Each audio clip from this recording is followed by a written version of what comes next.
आज की क्लास शुरू करते हैं। आज प्रैक्टिकली क्लास करते हैं, ठीक है।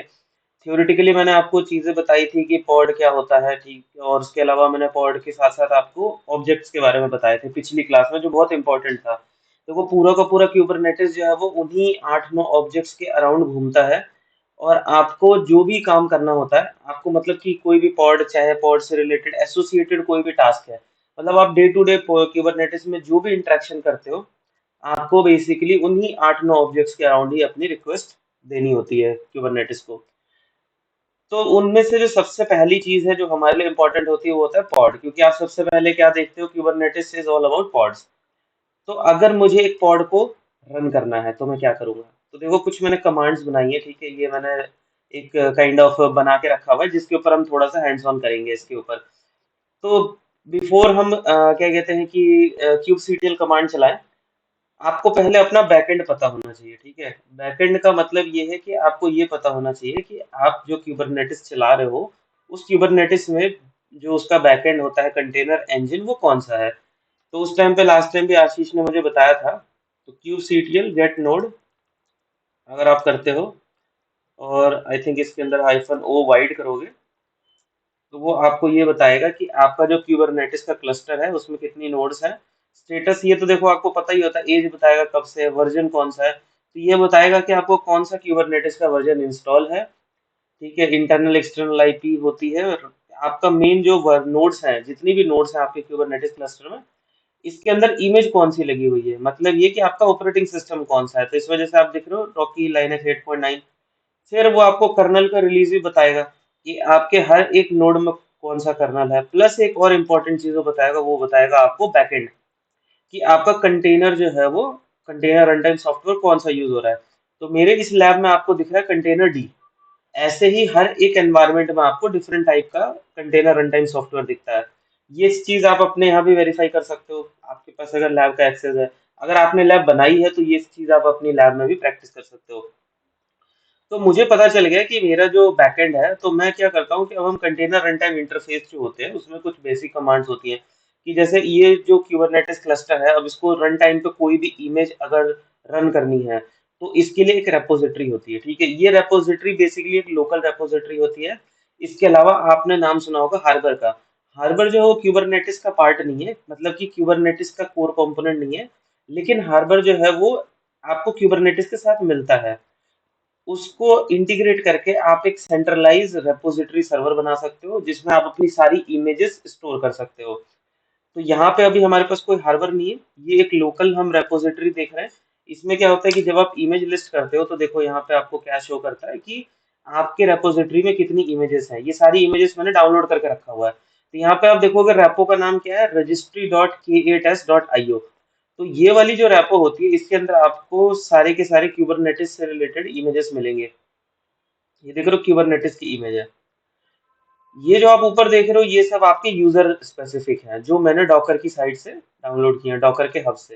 तो आप क्या करते हो, बैकएंड में इमेज को पुल करते हो। इमेज को पुल करने का तरीका क्या होता है कि आप लिखते हो CRICTL पुल डॉकर, ये रेपो का नाम और जो भी आपको इमेज पुल करनी है। जैसे कि मुझे 1.9.14 करना है तो मैं यहाँ पे ऐसे लिखूंगा पुल।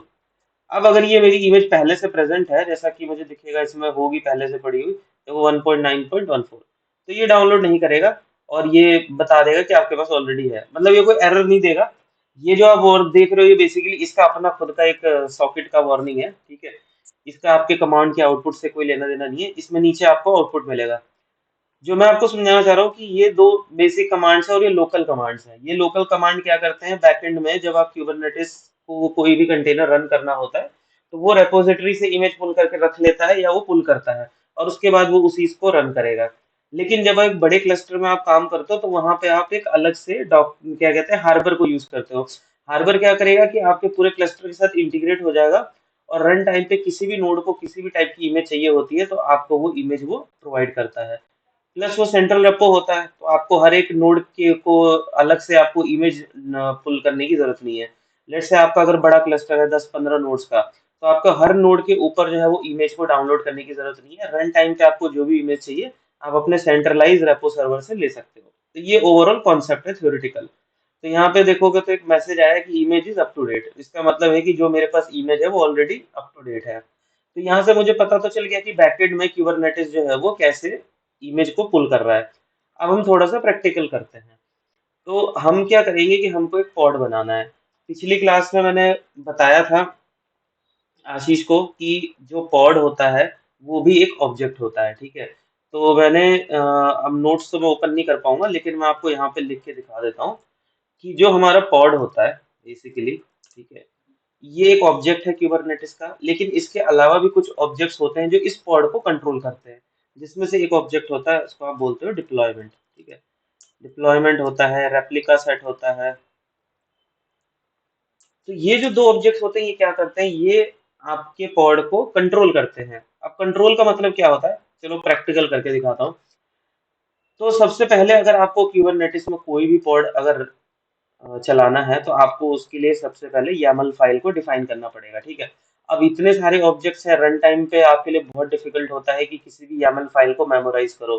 तो आपको किसी भी YAML फाइल को रट्टा मारने की जरूरत नहीं है।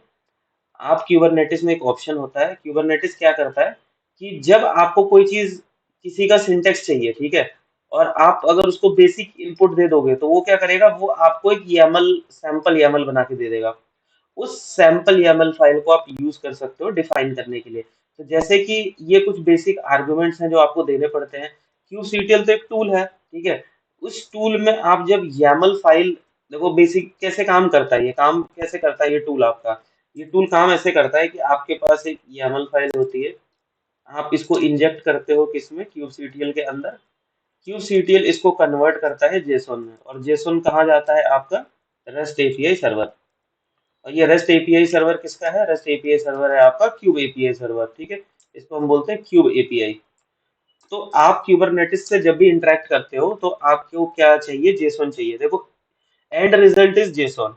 तो एंड रिजल्ट को अचीव करने के लिए क्यूब सीटीएल ने क्या किया कि अब क्यूब सीटीएल एक टूल है, तो टूल की भी अपनी एक लिमिटेशन होती है, ठीक है। आपको अगर एक कोई पॉड लॉन्च करना है और आप अगर उस पॉड की जो सारे आर्गुमेंट्स हैं अगर आप क्यूब सीटीएल को दोगे तो ऑब्वियसली वो बहुत बड़ा आउटपुट कमांड हो जाएगा, जो कि चल नहीं सकता। तो इसलिए क्यूबरनेटिस ने एक सोल्यूशन निकाला कि क्यूब सीटीएल टूल क्या करता है, YAML के इनपुट को लेता है। तो आप क्या दोगे, इनपुट में YAML फाइल दोगे और ये आउटपुट में YAML को कन्वर्ट कर देगा जेसोन में, और जेसन में कन्वर्ट करके एपीआई सर्वर को भेज देगा, और जो भी रिस्पॉन्स होगा वो वापस आपको सबमिट करेगा। तो यहाँ पे हम क्या करते हैं कि क्यूबरनेटिस के किसी भी ऑब्जेक्ट को अगर वो रनिंग है, अगर मान लो पहले से चल रहा है, लेट्स से कि ये मेरा क्यूबरनेटिस क्लस्टर है, मुझे कैसे पता चला, मैंने kubectl गेट पॉड किया, -a किया, ऑल नेम स्पेसेस। तो ये मुझे सारे पॉड दिखा रहा है कि मेरे क्यूबरनेटिस में कितने पॉड चल रहे हैं। यहाँ पे आपको दिख रहा होगा कि ये सब के सब जो क्यूब सिस्टम में है। अब क्यूबरनेटिस में एक नेम स्पेस होता है, ठीक है। नेम स्पेस बहुत इंपॉर्टेंट चीज होती है जो कि आपके सारे जो रिसोर्सेज होते हैं उनको आइसोलेट करता है। आइसोलेट का मतलब बेसिकली ये प्रोजेक्ट की तरह काम कर रहा है। क्यूब सिस्टम एक प्रोजेक्ट है, ठीक है। यहाँ पे टेस्ट एक प्रोजेक्ट है। जो भी रिसोर्स क्यूब सीटीएम सिस्टम के अंदर चल रही हैं और ये जो टेस्ट के अंदर चल रही है बिल्कुल डिफरेंट है। मतलब ये कि ये आइसोलेटेड है। आइसोलेटेड का मतलब होता है कि शेयर नहीं करते, प्राइवेसी मेंटेन हो रहा है। आइसोलेशन का मतलब ये नहीं कि आपस में बात नहीं कर सकते, देखो ये कम्युनिकेट कर सकते हैं। क्यूबरनेटिस का जो कॉमन प्रिंसिपल होता है नेटवर्किंग का, वो ये कहता है कि सारे पॉड आपस में बात कर सकते हैं, सारे नोड आपस में बात कर सकते हैं। ये क्यूबरनेटिस का फंडामेंटल है, ठीक है। लेकिन जो मैं बोल रहा हूँ वो बोल रहा है रिसोर्स का आइसोलेशन। रिसोर्स आइसोलेशन का मतलब ये है कि इस पर्टिकुलर नेम स्पेस में जितने भी रिसोर्सेज होंगे उनका जो सीपीयू, रैम, नेटवर्क, स्टोरेज होगा वो शेयर नहीं होगा इसके साथ, ये अलग रहेगा। ऐसा आप क्यों करते हो, आप बाउंड्री क्रिएट कर रहे हो, लॉजिकल बाउंड्री। लेट्स से आप एक कुबरनेटिस क्लस्टर पे मल्टीपल टाइप के प्रोजेक्ट्स रन कर रहे हो, तो आप बोलोगे ये प्रोजेक्ट ए है, ये प्रोजेक्ट बी है, ऐसे ही आप मल्टीपल प्रोजेक्ट बना सकते हो, ठीक है। तो ये कैसे देखा जाता है, ये तो बहुत अच्छी चीज है, ये तो हमें पता होना चाहिए। तो kubectl की जो कमांड है वो यहीं से शुरू होती है, kubectl। अब आप गेट देखो तो गेट, ये क्या क्या होता है, गेट होता है, रन होता है, डिलीट होता है, सेट होता है, बहुत सारे ऑपरेशन होते हैं। तो सबसे पहले हो गया आपका कमांड, फिर हो गया आपका ऑपरेशन कि आप क्या करना चाहते हो, देन आपका ऑब्जेक्ट की किसके लिए कर रहे हो। तो जैसे मैं बोलता हूँ kubectl गेट पॉड, फिर आपको नेम स्पेस स्पेसिफाई करना पड़ेगा। अगर आप नेम स्पेस स्पेसिफाई नहीं करते हो तो क्या होता है, अगर मैं कभी भी नेम स्पेस नहीं देता हूं तो वो डिफॉल्ट नेम स्पेस में जाता है। अब डिफॉल्ट नेम स्पेस अगर देखोगे तो मैंने एंटर कर दिया बिना नेम स्पेस के, तो ये बोल रहा है कि इस पर्टिकुलर नेम स्पेस में कुछ भी नहीं है। पर मुझे तो ऊपर आउटपुट दिख रहा है, तो ये जो आउटपुट है वो क्यूब सिस्टम का है, ये जो आउटपुट है वो टेस्ट वन का है। बट डिफॉल्ट करके एक नेम स्पेस होता है, तो अगर मैं इसमें देखता हूँ kube CTL get NS, name space का शॉर्ट होता है एनएस। तो यहाँ पे आप देखोगे तो बाय डिफॉल्ट आपको ये तीन नेम स्पेस मिलते हैं जब आपका क्यूबरनेटिस इंस्टॉल होता है, प्लेन क्यूबरनेटिस, ठीक है। अब हो सकता है कि किसी का अलग हो, कोई कस्टमाइज प्रोडक्ट हो, तो उसमें हो सकता है कि वो अपने ऑपरेशन के लिए एक आधा कोई नेम स्पेस क्रिएट करते हो, लेकिन अगर आप एक प्लेन क्यूबरनेटिस इंस्टॉल करते हो तो आपको ये तीन नेम स्पेस मिलते हैं। कौन से? क्यूब सिस्टम वो नेम स्पेस होता है जिसमें क्यूबरनेटिस अपने रिसोर्सेज को रखता है, अपने ऑब्जेक्ट्स को।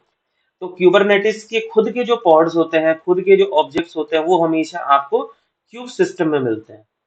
क्यूब पब्लिक एक बाय डिफॉल्ट एक पब्लिक नेम स्पेस बनाया गया है कि आपको किसी ऑब्जेक्ट को रखना है तो आप इसमें डाल सकते हो, बट यूजुअली लोग अपना नेम स्पेस खुद से डिफाइन करते हैं। इसके अलावा एक होता है जिसे हम डिफॉल्ट बोलते हैं। आप कभी कई बार आप गलती से जल्दबाजी में कमांड चला देते हो, ठीक है, आपने क्रिएट कर दिया लेकिन आप नेम स्पेस बताना भूल गए। अगर आप नेम स्पेस बताना भूल गए तो वो डिफॉल्ट में चला जाएगा, ठीक है। लेट्स से अगर मैं कुछ भी क्रिएट करता हूँ और अगर मैं उसमें नेम स्पेस नहीं दूंगा तो वो कहाँ जाएगा? डिफॉल्ट में जाएगा। लेकिन आप एज अ बेस्ट प्रैक्टिस हमेशा नेम स्पेस को यूज किया करो। हाँ, इसका एक तरीका है कि आप अपने सिस्टम पे जब आपने लॉगिन किया है तो आप अपनी शेल पे उस सेशन में अपना जो भी नेम स्पेस जो आप यूज करो, जैसे मान लो मैं टेस्ट वन यूज कर रहा हूँ, ठीक है, तो टेस्ट वन को मैं डिफॉल्ट बना सकता हूँ सिर्फ उस सेशन के लिए। एक तरीका होता है, एक कमांड होती है जिससे कि आप अपने अपने जो नेम स्पेस है उसको डिफॉल्ट बना सकते हो, ताकि आपको बार बार नेम स्पेस ना देना। क्योंकि कई बार फील होता है ना कि यार मैं बार बार नेम स्पेस डाल रहा हूँ, मेरे को आदत नहीं है, तो गलती से मैंने मान लो क्यूब सीटीएल गेट पॉड किया और जल्दबाजी में मैं नेम स्पेस देना भूल गया, तो वो डिफॉल्ट में चला जाएगा। तो डिफॉल्ट में वो ना जाए, इसके लिए आप अपने नेम स्पेस को डिफॉल्ट बना सकते हो, पर वो एक टेम्पररी डिफॉल्ट होता है। इसका मतलब ये नहीं था कि आप एक्चुअल डिफॉल्ट की बात कर रहे हो। तो आई होप ये पॉइंट आपको समझ में आया हो नेम स्पेस का। तो हम क्या करते हैं, सबसे पहले तो हमें नेम स्पेस बनाना चाहिए। आप अगर क्यूबरनेटिस में जा रहे हो, आपको अगर कुछ भी डिप्लॉय करना है, कोई भी काम करना है, तो हमेशा एक अपना नेम स्पेस बना लो। तो जैसे मैंने बोला कि क्यूब सीटीएल क्रिएट, ठीक है, एनएस, इस एनएस के बाद आपको नाम देना पड़ेगा अपने नेम स्पेस का। तो अभी मैं नाम दे देता हूँ, let's say K4E class one. तो ये देखो, ये इसने बोला क्रिएटेड, बट आपको पता है बैकएंड में क्या हुआ है? आपने एक सिंपल कमांड चलाई क्यूब सीटीएल क्रिएट एनएस और नाम, लेकिन पीछे कुछ हुआ और ये आपको आउटपुट तो आ गया नेम स्पेस क्रिएटेड, लेकिन जब मैं इसको व्यू करूंगा तो देखो क्यूब सीटीएल गेट एनएस, यहाँ पे आपको एनएस दिख रहा है, कौन सा? K4E classes. अब मैं इसको बोलता हूँ क्यूब सीटीएल डिस्क्राइब एनएस, यहाँ पे आपको ये देखो उसको डिस्क्राइब कर रहा है। ये बता रहा है कि ये जो आपने नेम स्पेस बनाया है, ये इसका नाम है, ये इसका लेबल है। तो क्यूबरनेटिस ने क्या किया, एक लेबल क्रिएट कर दिया। तो अब आप जब भी कोई भी ऑब्जेक्ट डिप्लॉय करोगे क्यूबरनेटिस के अंदर, और अगर वो इस कंडीशन को मीट करेगा, तो वो पर्टिकुलर ऑब्जेक्ट जो है या वो रिसोर्स है, वो आपके उस नेम स्पेस का पार्ट बन जाएगा। तो अभी आप यहाँ समझ रहे हो लेबल का क्या सिग्निफिकेंस है, कि आपने एक नया लेबल क्रिएट कर दिया और अब आप आगे जो भी काम करोगे आप इसी लेबल के साथ करोगे। तो आप जब अपनी रिक्वेस्ट दोगे तो यही लेबल साथ में जाएगा। ये स्टेटस बता रहा है कि एक्टिव है, कोई कोटा नहीं लगाया आपने। आप इसमें कोटा लगा सकते हो सीपीयू का, रैम का, रिसोर्सेज का, कोई लिमिट लगा सकते हो कि कितनी लिमिट तक आपके रिसोर्सेज यूज होने चाहिए। तो नेम स्पेस बेसिकली एक प्रोजेक्ट की तरह होता है। अब आप उस प्रोजेक्ट के अंदर कुछ भी कर सकते हो, ठीक है। तो ये नेम स्पेस का कॉन्सेप्ट है। लेकिन अब मैं एक चीज समझना चाहता हूँ कि देखो क्यू सीटीएल गेट एनएस, एक काम करते हैं, चलो यहाँ नहीं देखते, दूसरे वाले कमांड में दिखाता हूँ। तो अब यहाँ पर मैं क्या करूंगा, एक पॉड को डिप्लॉय करूंगा, लेकिन मुझे पॉड का ना जेसन मतलब YAML नहीं पता। तो मुझे नहीं पता कि पॉड को राइट करने के लिए YAML फाइल कैसी होती है। तो अगर मैं फर्स्ट टाइम कर रहा हूँ तो मैं क्या करूंगा कि मुझे सिंटेक्स नहीं मालूम है, तो मैं लिखूंगा क्यूब सीटीएल रन, ठीक है, ये पॉड का नाम हो जाएगा जो पॉड मुझे चलाना है, हाइफन हाइफन इमेज, कुछ कमांड देनी है साथ में, वो command hyphen hyphen dry run equal to client. जब आप लिखते हो hyphen hyphen dry run equal to client, तो इसका मतलब क्या होता है, आप किसी भी कमांड में अगर आप इस तरीके का आर्गुमेंट लगा दोगे hyphen hyphen dry run equal to client, तो क्यूबरनेटिस को समझ में आ जाएगा कि ये ऑब्जेक्ट क्रिएट नहीं करना है, सिर्फ जेसन फाइल जनरेट करनी है। तो वो क्या करेगा, वो जेसन फाइल जनरेट करेगा और आपको उसकी YAML मिल जाएगी। देखो समझो, आपको YAML चाहिए और YAML आपको कौन देगा? API server. एपीआई सर्वर जो है वो, सॉरी, आपको आपको YAML चाहिए, लेकिन YAML कौन कन्वर्ट करेगा? kubectl। और kubectl को इनपुट कौन देगा? API server. तो जो kubectl है वो एक तरीके से मीडिएटर है, आपसे और क्यूब एपीआई सर्वर दोनों से बात करता है। तो यहाँ पे अगर आप देखोगे तो ये एक मीडिएटर है जो YAML लेके जेसन में कन्वर्ट करता है, लेकिन यहाँ मुझे YAML चाहिए। तो ये क्या करेगा? ये क्यूबरनेटिस को बोलेगा कि भाई तुम एक जेसन दे दो और मैं उस जेसन से YAML बना लूंगा। उल्टा कर रहा है, ठीक है, इस केस में ये उल्टा कर रहा है। अब ये उल्टा कर रहा है, इसका क्या सिग्निफिकेंस है कि लेट से मैं कमांड अगर रन करता हूँ, ठीक है, अब देखो इसका इम्पैक्ट। अब इम्पैक्ट ये है कि जब आप ये रन करते हो तो ये आपको एक सैंपल दे देता है। ये एक सैंपल फाइल है। इस सैंपल फाइल में आपने पॉड का नाम दिया था K4E पॉड।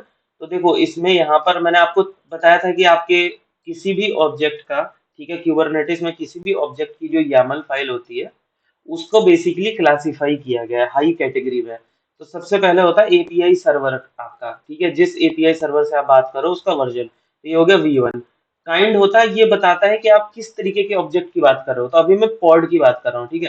तो अगर मैं पॉड की बात कर रहा हूँ तो यहाँ पे काइंड इक्वल टू पॉड होगा। फिर होता है Meta data. Meta data basically क्या होता है? रेफरेंस होता है कॉल करने के लिए। जैसे आपका कोई निकनेम होता है ना, अब निकनेम आपका फुल नेम तो नहीं होता है, लेकिन अगर किसी को कॉल करना हो तो वो क्या करेगा? निकनेम से बुला लेगा। तो ऐसे ही एक तरीके से निकनेम होता है। वो निकनेम यहाँ पे देखो लेबल्स भी बता रहा है कि आपका लेवल कौन सा है, नाम आपका क्या है। अगर आप नेम स्पेस दे रहे हो तो नेम स्पेस भी इसके साथ बता देगा कि आप यहाँ पे नेम स्पेस भी डाल सकते हो। या फिर अगर आप यहाँ नहीं डालते तो आपको अपनी कमांड जब आप रन करोगे उस समय आपको नेम स्पेस बताना होगा। अगर आप वहां भी मिस कर जाओगे तो ये डिफॉल्ट में डिप्लॉय कर देगा। ये मैं बताऊंगा कि जो डेवलपमेंट यूनिट होती है, डेवलपमेंट टीम, जब वो किसी YAML फाइल को लिखते हैं तो वो कभी भी नेम स्पेस नहीं डालते। क्यों? क्योंकि नेम स्पेस आपको पता ही नहीं है। आपको ये नहीं पता है कि आप जिस कस्टमर के एनवायरनमेंट पे ये प्रोडक्ट को डिप्लॉय करोगे वहां पे कस्टमर क्या नेम स्पेस सिलेक्ट करेगा। तो यहाँ पे आप क्या कर सकते हो? आप यहाँ पे एक रेफरेंस क्रिएट कर सकते हो नेम स्पेस के लिए। देखो उस अगेन स्क्रिप्टिंग का पार्ट है, ठीक है, स्क्रिप्टिंग की भी हम बात नहीं कर रहे। अभी हम पहले क्यूबरनेटिस समझ लेते हैं। स्क्रिप्टिंग तो हाई लेवल का काम है। स्पेसिफिकेशन वो सबसे इंपॉर्टेंट चीज होती है जिसमें आप अपने ऑब्जेक्ट को स्पेसिफाई करते हो कि उसमें क्या होगा। जैसे मैंने बोला कंटेनर, उस कंटेनर का क्या नाम होगा? तो कंटेनर का नाम होगा, उस कंटेनर में कोई कमांड चलानी है, हाँ ये कमांड चलानी है, स्लीप की कमांड चलानी है। तो ये कंटेनर का स्पेसिफिकेशन है। रिसोर्स कुछ देना चाहते हो सीपीयू रैम का। पॉलिसी, जिसमें डीएनएस पॉलिसी क्या कहता है कि क्लस्टर फर्स्ट होगा, ये देखो ये बाय डिफॉल्ट आता है, आप चेंज कर सकते हो। रीस्टार्ट पॉलिसी की, मान लो कि अगर क्यूबरनेटिस को लगता है कि भाई इसमें कुछ दिक्कत है तो वो रीस्टार्ट कर सकता है या नहीं कर सकता, तो आप यहाँ बोलोगे ऑलवेज। फिर ये स्टेटस। अब ये जो है ये एक सैंपल फाइल है। जब आप सीके के एग्जाम में जाओगे तो सीके के एग्जाम में आपको क्वेश्चन पूछा जाएगा कि एक पॉड डिप्लॉय करो, ठीक है। अब मैं आपको डायरेक्टली एक क्वेश्चन दे रहा हूँ कि क्यूब सीटीएल तो कमांड हो गया, आपको एग्जाम में बोला गया कि एक पॉड रन करो जिस पॉड का कुछ नाम होगा। उस पॉड की एक इमेज होगी जिससे वो इमेज से डाउनलोड होगा, ठीक है। अब ये इमेज देखो मेरे बैकएंड में, अगर मैं देखूँ तो मेरे बैकएंड में जो यहाँ पर रेपोजिटरी था, तो इस रेपो में पहले से मेरे पास एक सेंटोस की इमेज पड़ी हुई है, देख रहे हो सेंटोस की। अगर आप नहीं देते हो, कोई टैग नहीं बताते, इमेज के साथ हमेशा टैग लगता है, ये टैग कॉलन टैग, अगर आप नहीं दोगे तो वो लेटेस्ट उठा लेगा, ठीक है। तो यहाँ पे आप इसमें दोगे इमेज, यहाँ पे आप कॉलन दे सकते हो, तो यहाँ पे आप लिख सकते हो कि वो कौन सा होगा। तो अगर मान लो यही सेम कमांड है और अभी मैं यहाँ पे लिखता हूँ कमांड में सेंटोस कॉलन, अब मैं यहाँ पे टैग देता हूँ और टैग है let's say for example this one. तो अब आप देखो कि कमांड वही है पुरानी वाली, देख लो सेम वैसे ही आउटपुट आया है। अभी यहाँ पर ये कॉलन लग गया इसके साथ। तो इस तरीके से आपका जो फाइल है ये कोई फिक्स फाइल नहीं है, ये बात याद रखना। ये जो फाइल आपने जनरेट किया है ये कोई फिक्स स्टैंडर्ड फाइल नहीं है। ये आपने जो इनपुट दिया उसके बेसिस पर क्यूब सीटीएल ने आपको एक जे YAML बना के दे दिया। हाँ, अब ऐसा, हाँ ऐसा क्यों होता है? करेक्ट, ऐसा इसलिए होता है क्योंकि आपको इतनी बड़ी फाइल को याद करना, इतने सिंटेक्स को डालना, क्योंकि यहाँ पे मान लो अगर आप थोड़ा बहुत भी इंडेंट मिस करोगे, स्पेस आगे पीछे कर दोगे, तो आपकी ये फाइल नहीं चलेगी। तो आप जनरली कोई भी YAML फाइल को वैलिडेट करवा सकते हो, जेसन फाइल को ऑनलाइन किसी भी पोर्टल पे जाके जेसन YAML देख सकते हो, कोई सिंटेक्स मिस्टेक तो नहीं है इसके अंदर। लेकिन ये फाइल आपको हेल्प करती है पॉड को डिप्लॉय करने में, सिर्फ पॉड नहीं, किसी भी चीज को। ये डेवलपर को हेल्प करता है पहली बार राइट करने के लिए, अगर उसको YAML लिखना है तो। इसमें आपकी कमांड्स है, बट सिर्फ यही नहीं होता है, सिर्फ इतना ही नहीं होता है, इसमें आप बहुत सारी चीजें कर सकते हो। ये जो आपको दिखाया, एक सैंपल दिखाया है। अब अगर आपने ड्राई रन किया है तो उसने इम्प्लीमेंट नहीं किया, और आपने लिखा ओ YAML, मतलब कि जो मेरा आउटपुट है वो YAML में आएगा। अब एक चीज देखो, अगर मैं इसको लिख दूं जेसन, तो ये देखो ये बन गया जेसन। वही सेम आउटपुट जो आपको अभी YAML में दिख रहा था, वही सेम आउटपुट आपको अब जेसन में दिख रहा है। तो जेसन में मुझे क्या फायदा है? देखो, जेसन में मुझे कोई फायदा नहीं है, क्यों? क्योंकि जेसन तो एपीआई सर्वर को समझ में आता है, और मैं तो क्यूबसीटीएल यूज कर रहा हूँ, तो मुझे जेसन की जरूरत नहीं है। लेकिन इन केस अगर आपको जेसन डायरेक्ट लिखना है, और आपको अगर एपीआई सर्वर से डायरेक्ट बात करना है, तो आप ये जेसन जनरेट कर सकते हो। तो देख रहे हो, ये बेसिकली एक जनरेटर भी है। क्यूबसीटीएल सिर्फ आपके लिए जो है, क्या कहते हैं, कमांड्स रन नहीं करता है, वो आपके लिए फाइल्स भी जनरेट करता है। सेम वे, अगर मैं क्यूबसीटीएल और मैं अगर कहता हूँ लेट्स से गेट पॉड या गेट डिप्लॉयमेंट, ठीक है, गेट डिप्लॉयमेंट -a, तो ये आपको ये बता रहा है कि कितने ऑब्जेक्ट डिप्लॉयड है डिप्लॉयमेंट्स के, ठीक है। तो यहाँ पे आपको अगर for example let's say calico cube controller दिख रहा है, कैलिको क्यूब कंट्रोलर एक ऑब्जेक्ट है जिस जो कि डिप्लॉयमेंट टाइप का है। अगर मेरे को ये पढ़ना है कि इसके अंदर क्या है, तो इसके लिए मैं लिख सकता हूँ क्यूब ctl गेट, ठीक है, गेट डिप्लॉयमेंट DEPLOYMENT, उसके बाद मैं इसका नाम दूंगा। फिर उसके बाद आपको नेम स्पेस देना पड़ेगा। नेम स्पेस है इसका क्यूब सिस्टम, इसीलिए नेम स्पेस ध्यान रखना, -o। अगर आप यहाँ लिखते हो YAML, तो जैसे ही आप -o YAML लिखते हो, ये पूरा का पूरा प्रिंट कर देता है। देखो, इसने सबसे पहले आपको क्या बताया, एपीआई वर्जन। आपका एपीआई सर्वर का वर्जन क्या है? काइंड मतलब टाइप, कि ये क्या टाइप का ऑब्जेक्ट है, डिप्लॉयमेंट। इसका मेटा डेटा, तो इसका देखो मेटा डेटा बहुत बड़ा है, ठीक है। इसके मेटा डेटा में आपको यहाँ तक की चीजें मिल रही है, क्या क्या मिल रहा है? एनोटेशन है, इसमें आपका क्या कहते हैं, लेबल भी होगा। इसमें क्रिएट टाइम स्टैम्प भी बता रहा है कि ये स्पेसिफिक जो है। हाँ हाँ, बोलो।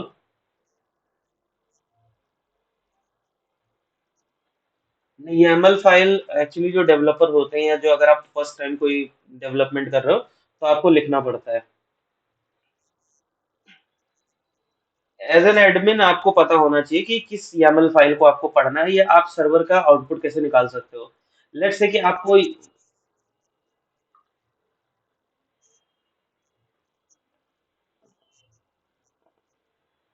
नहीं, ये YAML आउटपुट आपको नेट से नहीं मिलेगा। एक चीज याद रखना, ये इस सिस्टम का आउटपुट है जो ऑलरेडी डिप्लॉयड है।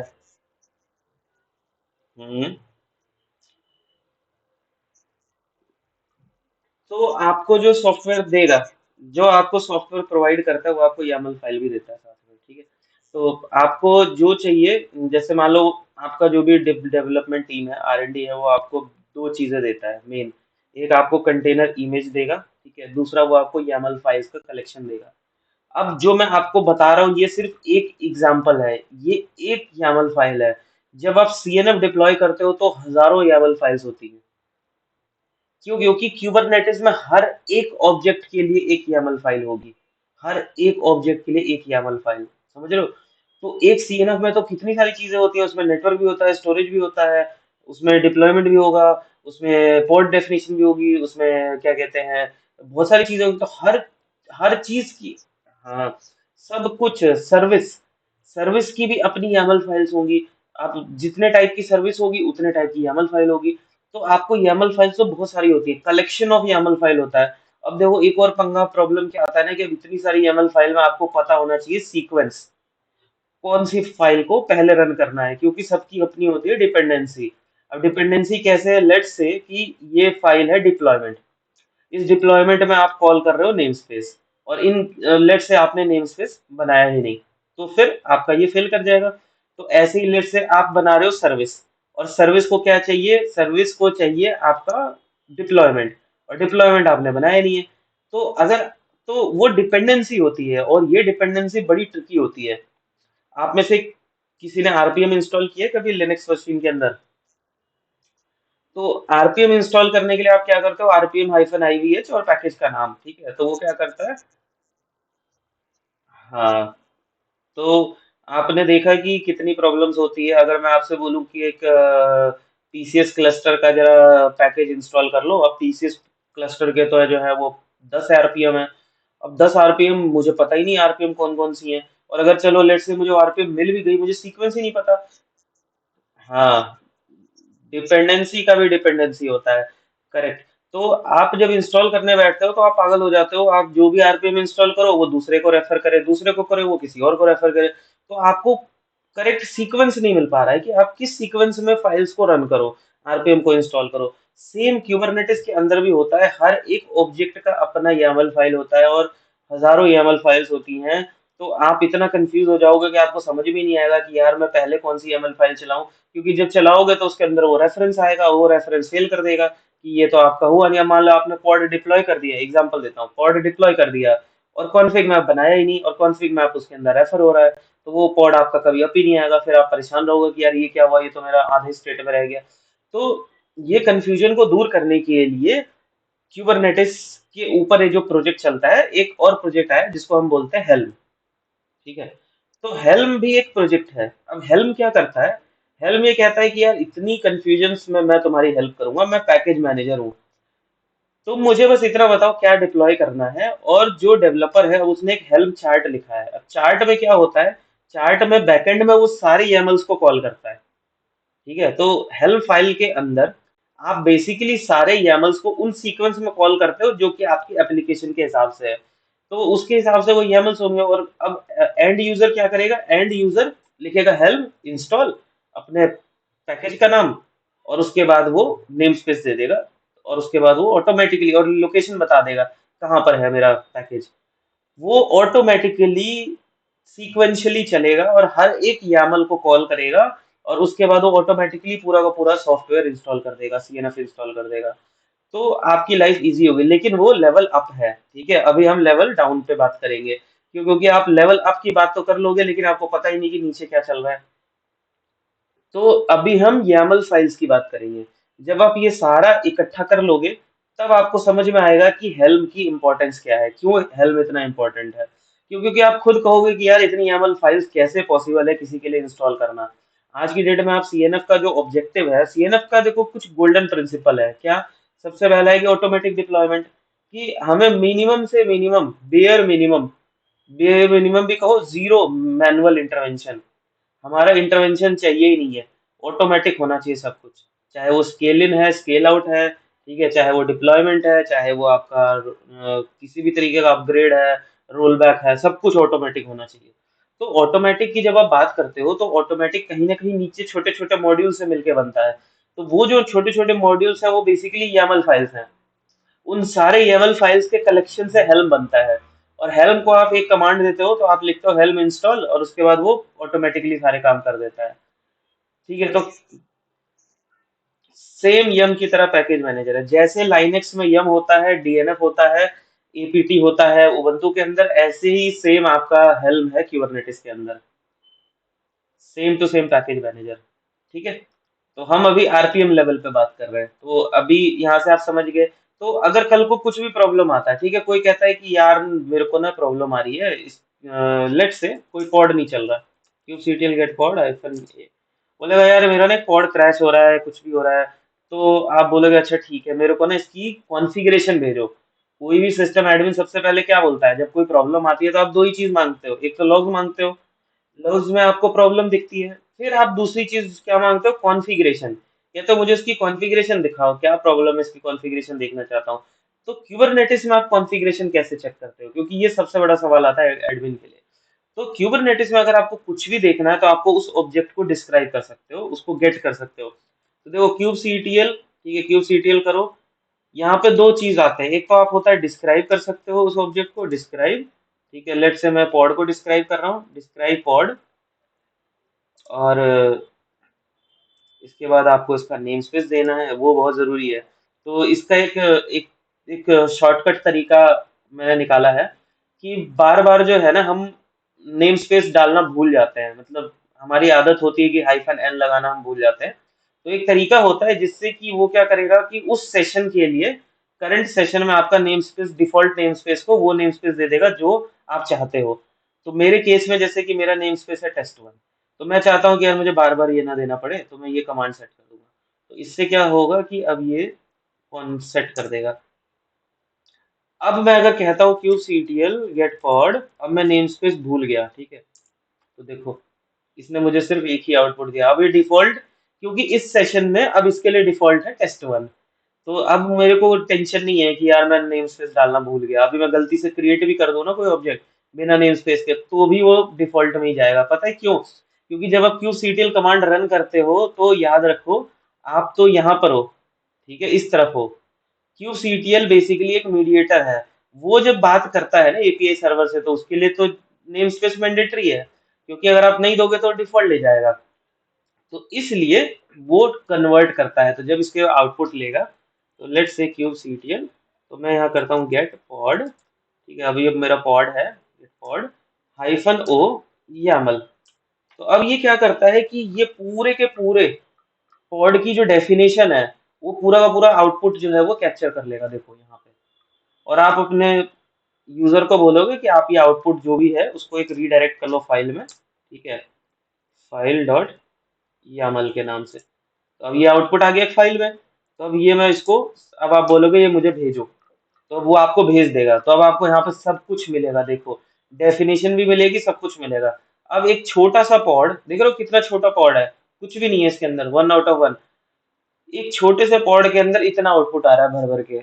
ये मुझे सब कुछ दे रहा है, ये मुझे बता रहा है कि एपीआई वर्जन क्या है, ये क्या भेजा है। कभी किसी ने गलती से पॉड की जगह किसी और टाइप के डेफिनेशन भेज दी, मुझे किसी और ऑब्जेक्ट का आउटपुट निकाल के भेज दिया। लेट्स से मैंने बोला मुझे डिप्लॉयमेंट का आउटपुट दो, और बंदे ने क्या किया, उसने गलती से मुझे पॉड का आउटपुट दे दिया। तो अगर वो मुझे पॉड का देगा तो मैं सबसे पहले ये चेक करूंगा। तो देखो इंटरव्यूज में ना यही चीजें चेक की जाती हैं, आपसे यही पूछा जाता है कि आप ये फाइल को कैसे समझोगे। ये काइंड से आपको पता चलेगा कि आप किसकी डीलिंग कर रहे हो, आप किस फाइल को पढ़ रहे हो, ठीक है। ये जो ऑब्जेक्ट होगा वही आपका नीचे डेफिनेशन होगा। ये मेटा डेटा है, ठीक है, बता रहे हैं कि भाई ये सब इंफॉर्मेशन है, आईपीज हैं। ये देखो आईपी है /32 हमेशा सिंगल होता है, मतलब ये इसकी आईपी है, पॉड की आईपी है, ठीक है। लिखा भी है पॉड आईपी। यहाँ पे ये बता रहा है कि कब लेवल लास्ट अप्लाई क्रिएट कब हुआ था, देखो क्रिएट हुआ था 2024/4/9 को, मतलब आज ही क्रिएट हुआ है ये। लेबल कौन सा है, के फोर ई पॉड। नाम क्या है इसका, नेम स्पेस देखो test1। अब मैंने तो नेम स्पेस नहीं दिया ना इसमें, पर ये जरूरी नहीं कि इसी से उठा रहा है, ये तो इसका आउटपुट लेके आ रहा है ना। लेकिन जब ये क्वेरी करेगा, जब ये आगे भेजता है इन एपीआई सर्वर को, तो इसने बैकएंड से, क्योंकि मैंने सेट कर रखा था, तो इसने लगा के भेजा नेम स्पेस।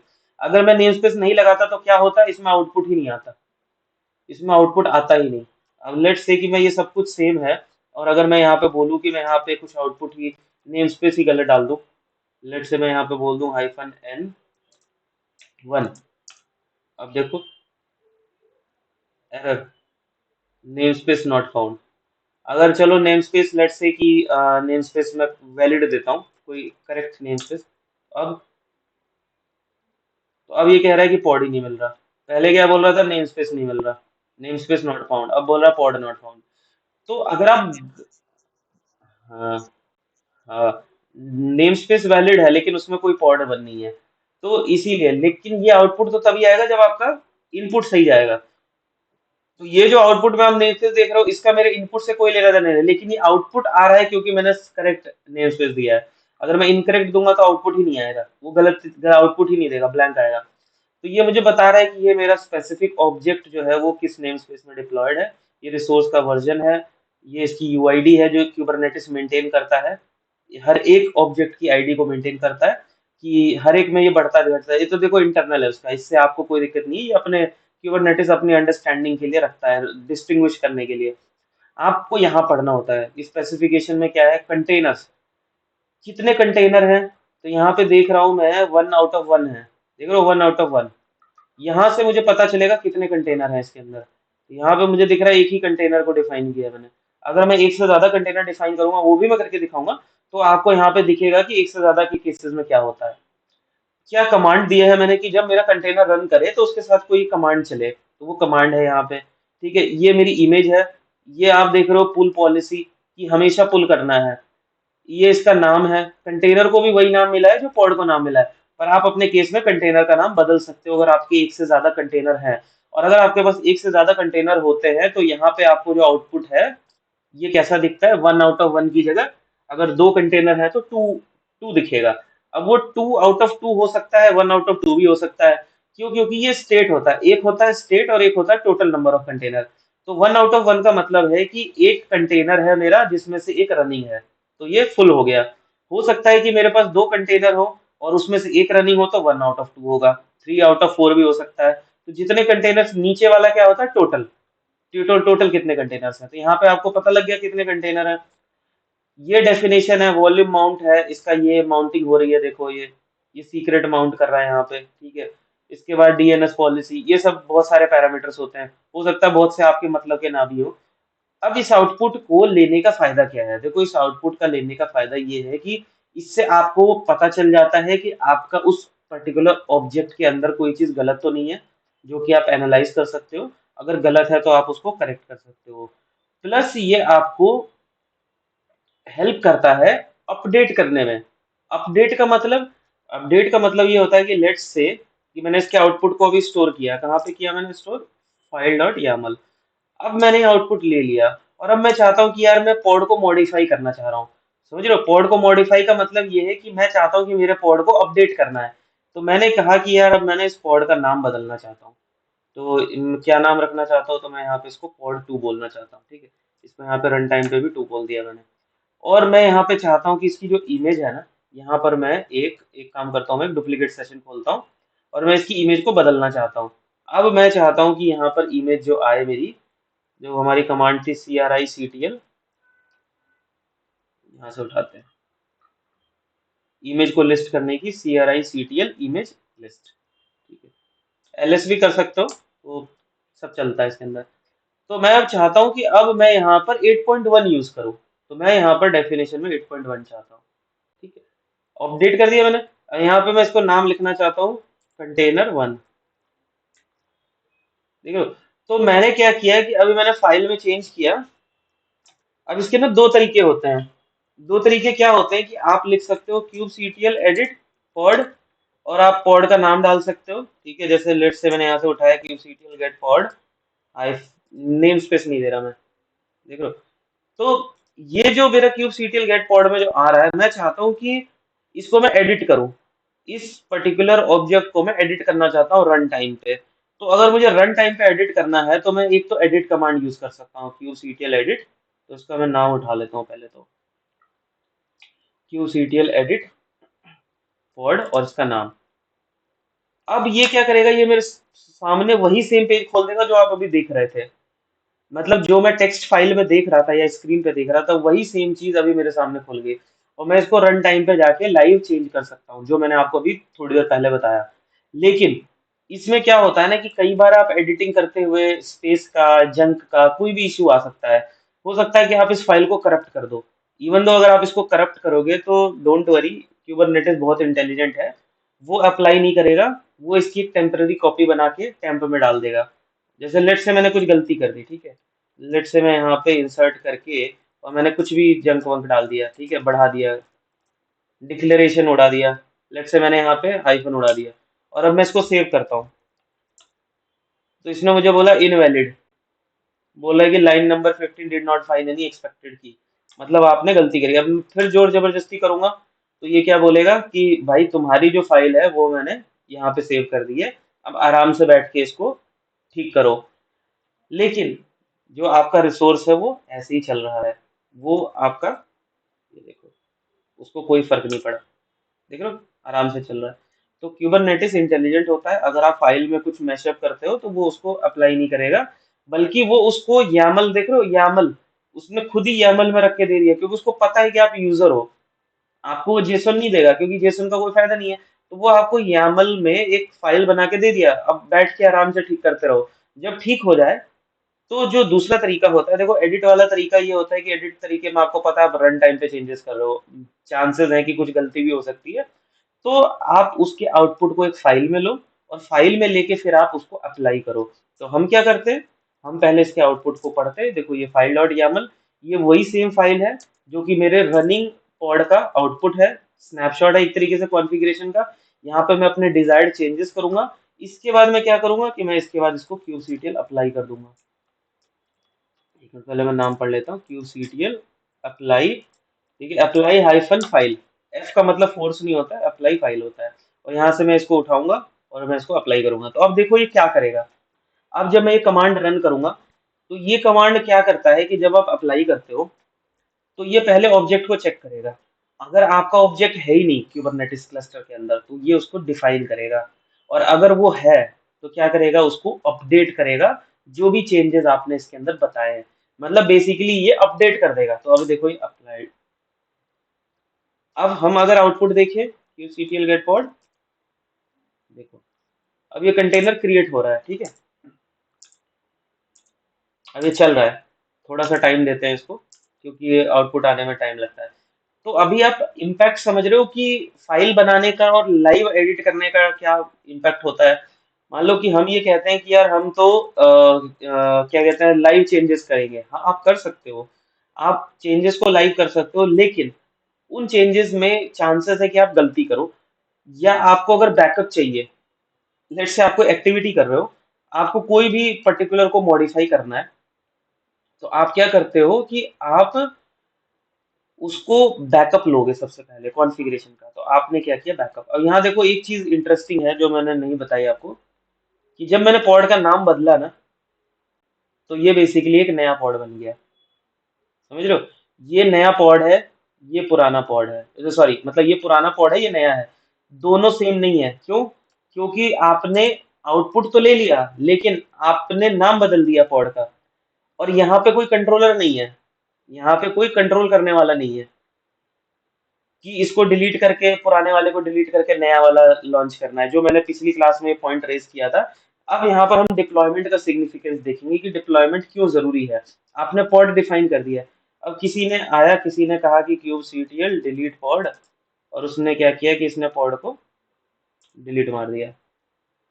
अब ये पॉड हो गया डिलीट। अब पॉड अगर डिलीट हो गया, तो मैं आया, मैंने बोला यार ये डिलीट किसने किया। तो भाई किसी ने डिलीट कर दिया, तो अब क्या करें।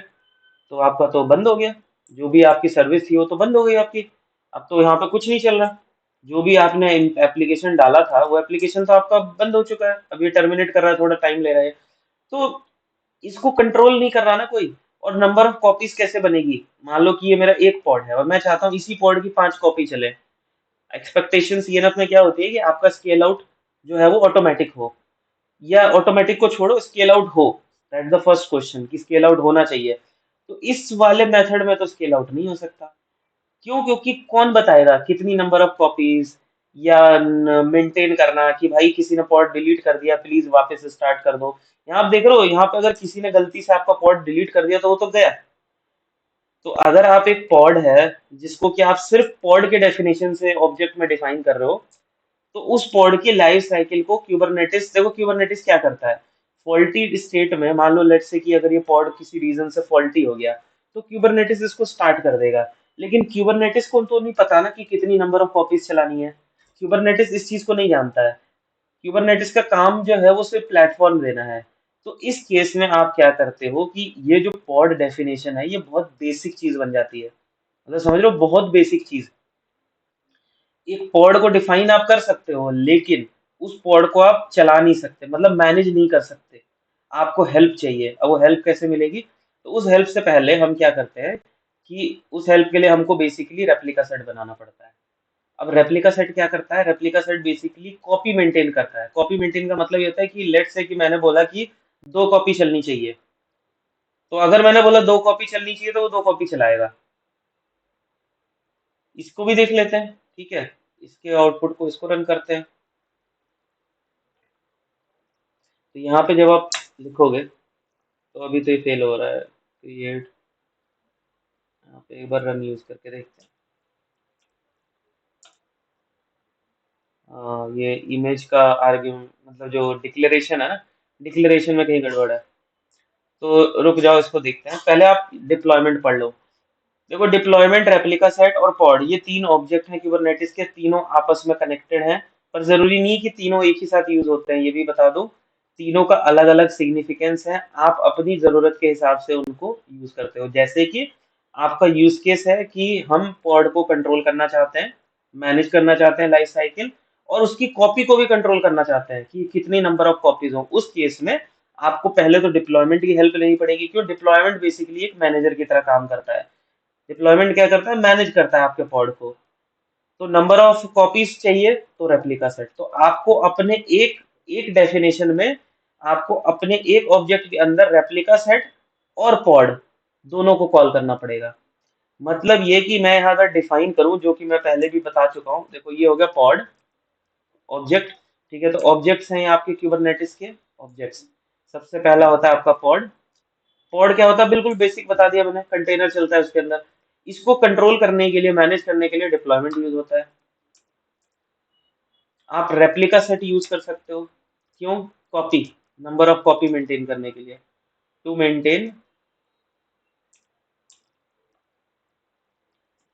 Maintain number of copies. ठीक है, इसके लिए आप यूज कर सकते हो। डिप्लॉयमेंट का काम क्या होता है? ये पॉड को मैनेज करता है, मैनेज पॉड, पॉड को मैनेज करेगा। तो यहाँ पे आप देख रहे हो, अगर आपका यूज केस है तो आप ये दोनों यूज कर सकते हो। अगर आपको लगता है कि मुझे कॉपी नहीं चाहिए तो आप सिर्फ डिप्लॉयमेंट यूज करो। आपको लगता है कि छोड़ यार, मेरे को तो मतलब ही नहीं है, मुझे तो सिर्फ पॉड चलाना है, मुझे कंट्रोल ही नहीं करना है, तो आप पॉड कर सकते हो। अब यहाँ क्वेश्चन आता है कि कितने टाइप के पॉड्स होते हैं क्यूबरनेटिस के अंदर। Type of pods in Kubernetes, ये बहुत इंपॉर्टेंट सवाल है। आपको आइडिया है कि कोई बता सकता है कि क्यूबरनेटिस में कितने टाइप के पॉड होते हैं?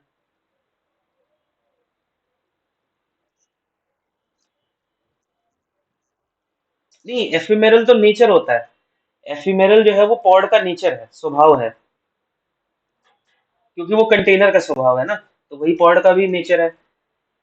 टाइप ऑफ पॉड्स कौन कौन से होते हैं? ये भी अगेन इंटरव्यू का क्वेश्चन बनता है कि पॉड्स कितने टाइप के होते हैं क्यूबरनेटिस में। तो देखो, जो पॉड्स होते हैं, ठीक है, एक आप होता है आपका स्टेटफुल पॉड्स, और एक होता है स्टेटलेस पॉड्स। ठीक है, और एक तीसरे टाइप का पॉड होता है जो बड़ा ही कम यूज होता है। ठीक है, उसका नाम, एक सेकेंड, स्टेटफुल स्टेटलेस तो टाइप होते हैं बेसिकली दो। एक होता है आपका स्टैटिक पॉड, ये नाम आपने नहीं सुना होगा कभी, स्टैटिक पॉड। तो ये तीन टाइप की बेसिक क्लासिफिकेशन है। जो क्लासिफिकेशन तो बेसिकली दो टू टाइप की है, तीसरा तो एक अलग एग्जांपल है। स्टैटिक पॉड बड़े स्पेशल टाइप के पॉड होते हैं क्यूबरनेटिस के अंदर। ऐसे पॉड्स जिनको यूजर कंट्रोल नहीं करते। मतलब कि आप अगर एक एडमिन भी हो या कोई यूजर हो, तो आप उन पॉड्स को कंट्रोल नहीं करते हो। आप क्या करते हो कि पॉड को डिफाइन करते हो।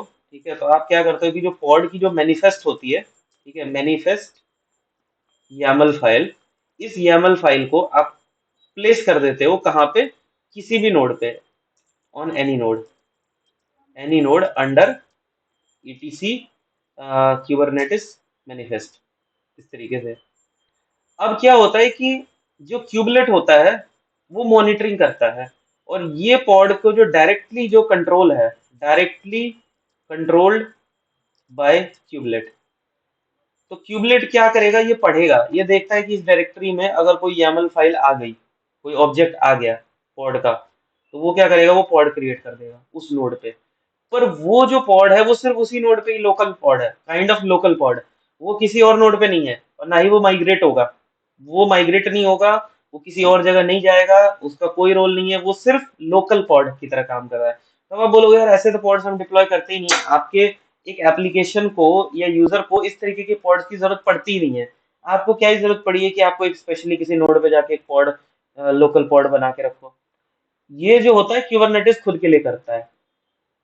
जैसे कि अगर आप क्यूब सीटीएल का आउटपुट, आपको आउटपुट में दिखेगा, आपको क्यूब सीटीएल गेट पॉड में आपको वो पॉड दिखाई देगा, लेकिन उस पॉड को आप डिलीट नहीं कर पाओगे, या उस पॉड को आप कुछ नहीं कर सकते, ना स्टॉप कर सकते हो, ना स्टार्ट कर सकते हो, रन भी नहीं कर सकते, रन भी नहीं करते आप। मतलब वो टोटली यूजर के कंट्रोल के बाहर है, क्यूब सीटीएल से आप कुछ नहीं कर सकते। क्यूबलेट जो सर्विस होती है क्यूबरनेटिस की, जो हर नोड पे चलती है, जिस स्पेसिफिक नोड में आपने इस फोल्डर के अंदर एक YAML फाइल डाल दी पॉड की, पॉड ऑब्जेक्ट की, ऑटोमेटिकली पॉड रन करने लगेगा। आउटपुट में दिखेगा कि uctl गेट पॉड में, लेकिन वो वहां पर कंट्रोल नहीं कर सकते आप। तो ये एक स्पेशल यूज केस है, ठीक है, इसीलिए इसकी बात बहुत कम लोग करते हैं, इस पॉड की बात बहुत कम लोग करते हैं। हम जो बात करेंगे वो स्टेटफुल और स्टेटलेस की बात करेंगे।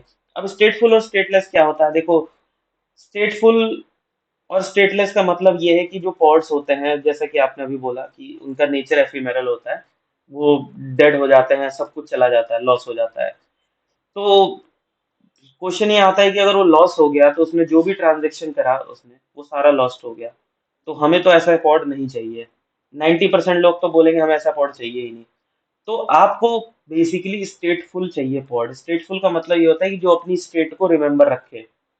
जब वो पॉड डिलीट हो जाता है किसी भी रीजन से और नेक्स्ट पॉड जब आता है, तो आपके पिछले पॉड का जो डेटा है, ट्रांजेक्शंस, वो नए पॉड को ट्रांसफर हो जाएगा, नए पॉड के साथ। अब ये कैसे पॉसिबल है? देखो, अब ट्रांसफर क्या होगा, डेटा, और डेटा कहाँ जाता है, स्टोरेज पे, वॉल्यूम्स पे। तो बेसिकली वॉल्यूम माउंटिंग अनमाउंटिंग होगी, अटैचमेंट डी अटैचमेंट। आपका स्टोरेज करंट एग्जिस्टिंग पॉड से डीअटैच हो जाएगा। आप जो भी डेटा राइट कर रहे हो वो बेसिकली आपके पॉड के अंदर नहीं है, पॉड के बाहर है, और जब वो पॉड जाएगा नेक्स्ट पॉड में वो अटैच हो जाएगा। तो ऐसी चीजों को हम बोलते हैं स्टेटफुल। अब ये वन पॉइंट है डेटा के पॉइंट ऑफ व्यू से, फ्रंट एंड कनेक्टिविटी के पॉइंट ऑफ व्यू से, कि जैसे किसी ने कनेक्शन बना रखा है। अब इसको एक छोटा एग्जांपल से याद करते हैं कि मतलब ये समझाता हूँ कि स्टेटफुल और स्टेटलेस का मतलब क्या होता है। तो वो स्टेटफुल का मतलब ये होता है कि आप अगर कोई काम करवा रहे हो किसी से, ठीक है, अब वो गया और उसके जाने के बाद जो है वो आपका काम जो है वो वहीं का वहीं लॉस हो गया, नेक्स्ट वाले को पता ही नहीं, लेट से हैंड ओवर नहीं हुआ, ठीक है, आपने अपनी टीम में एक डेवलपर रखा, उसने जो भी सोर्स कोड बनाए, अब वो अपने उसको निकाल दिया, नया बंदा आया। अब पुराने वाले ने नए बंदे को कोड का हैंडओवर ही नहीं दिया, तो वो जो नया बंदा है वो तो जीरो पे आ गया, रीसेट हो गया। तो दैट मीन्स कि वो स्टेटलेस है। अगला बंदा है उसको पता ही नहीं कि आप कि क्या काम करना है, क्या ट्रांजेक्शन्स हुई थी पहले। तो ऐसी ट्रांजेक्शन्स को या ऐसे ऑब्जेक्ट्स को या ऐसे पॉड्स को हम स्टेटलेस बोलते हैं, जिसका कोई स्टेट नहीं है। अभी है, नेक्स्ट गया, डिलीट हो गया, खत्म, नेक्स्ट आया, नेक्स्ट को पता नहीं। तो हमारी जो मोस्टली यूज केसेस होते हैं वो स्टेटफुल के और आसपास ओरिएंटेड होते हैं। हमको चाहिए होता है स्टेटफुल। मान लो डेटाबेस है, अब डेटाबेस किसका एग्जांपल है, स्टेटफुल या स्टेटलेस? बताओ, दोनों में से किसका एग्जांपल होना चाहिए डेटाबेस? स्टेटलेस होना चाहिए, स्टेटफुल होना चाहिए? स्टेटफुल होना चाहिए ना। क्यों? क्योंकि आपका जो काम हुआ है वो अगले को पता होना चाहिए ना। आपने जो ट्रांजेक्शन करी है, लेट से आप बैंक की ट्रांजेक्शन कर रहे हो, ठीक है, बैंक का आपने पोर्टल कनेक्ट किया और आपने कनेक्ट कर लिया सेशन सेशन कनेक्ट करने के बाद आपने क्या किया, वहां पे अपना ट्रांजेक्शन किया, पैसे ट्रांसफर कर रहे हो, तो लेट से पैसे ट्रांसफर कर रहे हो तो बीच में इंटरनेट चला गया। अब आपने दोबारा रिफ्रेश करके लॉगिन किया, रिफ्रेश करके लॉगिन किया, वो ट्रांजेक्शन लॉस्ट हो गई। अब उसने कहा दोबारा से करो, दोबारा से करो, करेक्ट। जबकि आप कई जगह देखते हो कि यूजर का लॉगिन उसको याद होता है, जब आप दोबारा से रिफ्रेश करते हो वो वापस आपको उसी सेम पुराने स्टेट पे ले जाता है। तो अगर आप पुरानी स्टेट पे चले गए नए पॉड के आने की वजह से, तो इसका मतलब है कि वो स्टेटफुल है, आपका लॉस कुछ भी नहीं हुआ है। लेकिन अगर नए पॉड पे जाते ही आपका पूरा डेटा लॉस हो गया तो वो स्टेटलेस है। तो दोनों की ही जरूरत पड़ती है क्यूबरनेटिस के अंदर। ऐसा नहीं है कि 100% सारे पॉड्स ही स्टेटफुल होते हैं, इसलिए क्योंकि आपको स्टेटफुल बनाने के लिए एक्स्ट्रा स्टेप्स करने पड़ते हैं। एक्स्ट्रा स्टेप मतलब आपको उसमें स्टोरेज अटैच करना है, डी अटैच करना है, आपको YAMLs लिखने पड़ेंगे, आपको ऑब्जेक्ट्स डिफाइन करने पड़ेंगे। तो कॉम्प्लेक्सिटी बढ़ेगी। ऐसा नहीं है कि स्टेटफुल बोल देने से सब कुछ 100% स्टेटफुल हो जाएगा, आपको उसको अचीव भी करना पड़ेगा। तो कुछ ऐसे केसेस होते हैं जहां पे आपको स्टेटलेस भी चल जाएगा, जैसे कि लेट्स से एपीआई सर्वर है। अब एपीआई सर्वर में कोई डेटाबेस ही नहीं होता है, ठीक है, डेटाबेस होता है, डेटाबेस डीबी उसमें। तो आप अपने एपीआई सर्वर को स्टेटलेस बना सकते हो, क्योंकि उसको चाहिए ही नहीं कोई ट्रांजेक्शन। जो भी वो ट्रांजेक्शन कर रहा है वो एक्चुअली में बैकएंड में किसी और के पास जा रहा है। तो ऐसे केसेस में आप उसको स्टेटलेस भी बना सकते हो। अगेन देखो, ये डिजाइन का पार्ट होता है, ठीक है, उस पर मैं कमेंट क्यों नहीं कर सकता, क्योंकि जो डिजाइन बना रहा है अपने प्रोडक्ट के लिए उसको पता है कि उसके लिए बेस्ट क्या है, कि उसको स्टेटफुल चाहिए, स्टेटलेस चाहिए। हम एज एन एडमिन या हम एज अ प्लेटफॉर्म टीम हम क्या करेंगे, हमारा काम है कि हर चीज पोर्टफोलियो में प्रोवाइड करना। ठीक है, आपको अपने कैटलॉग में वो सब कुछ रखना है, यूज करना ना करना वो एप्लीकेशन के रोल में आता है। तो ये आप समझ गए, स्टेटफुल, स्टेटलेस और स्टैटिक पॉड, ये तीन तरीके की पॉड डेफिनेशन होती है कुबरनेटिस के अंदर, ठीक है। इंटरव्यू में भी ये सवाल आते हैं, इस तरीके के क्वेश्चन पूछे जाते हैं। तो अब पॉइंट ये आता है कि अगर मुझे स्टेटफुल बनाना है तो स्टेटफुल के लिए मुझे क्या क्या करना पड़ेगा। तो स्टेटफुल के लिए आपको डिप्लॉयमेंट का हेल्प लेना पड़ेगा। क्यों? क्योंकि डिप्लॉयमेंट ही तो बताता है ना कि एक पॉड चला गया, दूसरा पॉड लॉन्च करो। अभी आपके सामने जब मैंने अपना पॉड डिलीट किया तो मेरा कोई दूसरा पॉड वापस नहीं आया। क्यों?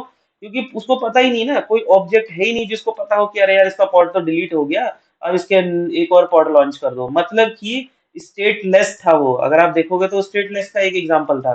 वो गया, खत्म सब कुछ, कोई हैंडओवर नहीं, कोई कंट्रोलर नहीं, कोई मैनेजर नहीं है बाहर देखने के लिए। देखो क्यूबरनेटिस का काम पॉड के एप्लीकेशन लेवल पे कंट्रोल करना नहीं होता है। क्यूबरनेटिस एप्लीकेशन लेवल पे नहीं करेगा ये काम। क्यूबरनेटिस का काम होता है प्लेटफॉर्म लेवल पे, कि अगर पॉड के अंदर कोई इशू है तो उसको फिक्स करो, उसको मॉनिटरिंग करो, उसके हेल्थ को देखो, और उसके बेसिस पर जो आपके एडमिन ने जो भी डिफाइन किया हुआ है कि हाँ इसको रीस्टार्ट करो, नई कॉपी बनाओ, वो सब कुछ वो करेगा। तो एप्लीकेशन लेवल पे आप डिसाइड करोगे, उसके लिए आपको एक मैनेजर चाहिए। तो वो मैनेजर होता है डिप्लॉयमेंट। तो डिप्लॉयमेंट की मदद से आप स्टेटफुल पॉड अचीव कर सकते हो। आप कॉपीज भी बना सकते हो, मेंटेन कर सकते हो with the help of replica set. तो इन दोनों को टुगेदर अगर आप लेते हो तो आप अपना जो है एक पॉड को मैनेज कर सकते हो एज अ स्टेटफुल। पर हाँ, स्टेटफुल में भी और भी बहुत सारे डेफिनेशंस होते हैं, तो वो अभी मैं डिटेल में डिस्कस नहीं कर रहा, लेकिन यहाँ तक आपको पता होना चाहिए। तो ये पॉइंट समझ में आया जो मैं बताना चाह रहा था, इन तीनों के बीच में डिफरेंस, है ना। ये बहुत इंपॉर्टेंट है, ठीक है। ये इंटरव्यू के लिए भी जरूरी है, आपके नॉलेज के लिए भी जरूरी है, सीके के एग्जाम के लिए भी जरूरी है। देखो तीनों के लिए जरूरी है। तो मैं तीनों एंगल से कवर कर रहा हूँ, मैं सिर्फ सीके एग्जाम के पॉइंट ऑफ व्यू से नहीं बता रहा। अगर मुझे सिर्फ सीके का एग्जाम बताना है तो मैं आपको बोलूंगा ये कमांड रन करो और आर्ग्यूमेंट्स निकालो और रन कर दो, खत्म।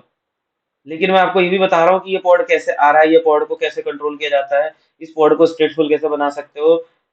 सीके के एग्जाम में आपको हो सकता है कि एक स्टैटिक पॉड डिप्लॉय करने को बोले, बोले कि एक YAML फाइल बनाओ। आप यही सेम फाइल, लेट से आपने जो YAML फाइल बनाई है, इसी YAML फाइल को आप उठाओ और किसी भी नोड में डाल दो, ईटीसी क्यूबरनेटिस मैनिफेस्ट में, ऑटोमेटिकली पॉड लॉन्च हो जाएगा। अभी लेट से मैंने ये पॉड को डिलीट कर दिया, kubectl डिलीट पॉड, ठीक है। इसके साथ ही हम आज का क्लास भी खत्म करेंगे। तो ये लास्ट टॉपिक रखते हैं आज के लिए। क्या बोल रहा है कि ओके, मैंने पॉड का नाम नहीं दिया ना, तो देखो जल्दबाजी में आप, तो ये पॉड को डिलीट कर रहा है। जब तक ये इन बिटवीन डिलीट कर रहा है तो अभी मेरे पास एक ही नोड है, तो यहाँ पे ईटीसी क्यूबरनेटिस, ठीक है, यहाँ पे एक मैनिफेस्ट करके फोल्डर होता है। अगर मैं अपने, देख लो यहाँ पे, देखो ये YAML पड़ा हुआ है, देखो कितना ब्यूटीफुल एग्जांपल है, etcd.yaml, kube API server dot YAML, kube controller manager dot YAML, kube scheduler dot YAML. अब मैं क्यूब सीटीएल गेट पॉड कर रहा हूँ, देखो कमाल हो गया ना। ETCD, kube API server, controller, proxy, scheduler, तो ये तो यहीं से चल रहा है। इसका मतलब है कि ये जो पॉड्स हैं ये स्टैटिक पॉड्स हैं। भाई ये स्टैटिक पॉड है, ये देखो, है ना। मुझे एग्जांपल देने की जरूरत ही नहीं है, ये देखो, ये देख रहे हो। आप क्यूब सीटीएल से एपीआई सर्वर को कंट्रोल नहीं करते। क्यूबलेट ऑटोमेटिकली यहाँ आता है, पढ़ता है, उसको पता है कि मुझे ये पॉड को चलाना है, तो उसके लिए वो एक पॉड है। और अभी यहाँ का आपका डिलीट हो गया, तो अब हम क्या करते हैं, अगर हम ये सेम YAML फाइल को कॉपी करते हैं, सीपी फाइल, इसको ले जाते हैं ईटीसी क्यूबरनेटिस मैनिफेस्ट। अब देखो ये चला गया। अब जब ये इसमें गया तो मैं अगर kubectl डॉट पॉड करूंगा तो अभी देखना है क्या करेगा। क्योंकि क्यूबरनेटिस जो है ना, क्यूबलेट मॉनिटर करता है, वो देखो मॉनिटर करेगा। तो वो जैसे ही जाएगा और उसको अगर दिखता है कि यार यहाँ पर तो एक फाइल पड़ी हुई है, तो वो क्या करेगा, ऑटोमेटिकली लॉन्च कर देगा, ठीक है। तो अभी हो सकता है कि हमको शायद वेट करना पड़े उसके नेक्स्ट पोल करने का, कि वो कब पोल करके उठाएगा। हाँ, क्योंकि मैंने यहाँ पे नेम स्पेस भी डाला है, तो आई डोंट नो कि शायद नेम स्पेस की वजह से कुछ पंगा होगा या नहीं होगा। बट यस, क्यूबलेट जो है वो मॉनिटर करेगा और उसको यहाँ पे, अच्छा डेटा ही कहाँ गया, ये रहा। ये इसको उठा के, हालांकि मुझे ये वाली फाइल नहीं डालनी चाहिए थी, उसका रीजन था क्योंकि इसमें ऑलरेडी मैंने एग्जिस्टिंग का वो उठाया था, कॉपी किया था। तो इसकी जगह मुझे क्या करना चाहिए था कि मुझे एक सिंपल उठाना चाहिए था। एनीवेज लेट मी से चेक कि अगर kubectl गेट पॉड में आया या नहीं है। अब नहीं तो हम क्या करेंगे, अगर नहीं आया तो हम इसको यहाँ से ये फाइल को हटा देते हैं, ठीक है, rm फाइल YAML, और हम अपने फोल्डर पे वापस आते हैं। ओके, फोल्डर नहीं है, होम, रॉकी, ठीक है यहाँ पे। तो यहाँ पे जो मेरे पास डेफिनेशन है, तो एक मेरे पास एक सैम्पल पॉड है, मैं इसको उठा के ले जाता हूँ। आई थिंक इसमें मैंने बहुत छोटी चीज डाली है, देखो बहुत छोटा सा डेफिनेशन है। इस कॉपी को मैं ले जाता हूँ सैम्पल पॉड को ईटीसी क्यूबरनेटिस मैनिफेस्ट के अंदर। ठीक है। एंड आफ्टर दैट मैं मॉनिटर करके देखता हूँ कि अभी क्या होता है। हाँ, होना चाहिए, होना चाहिए। देखते हैं।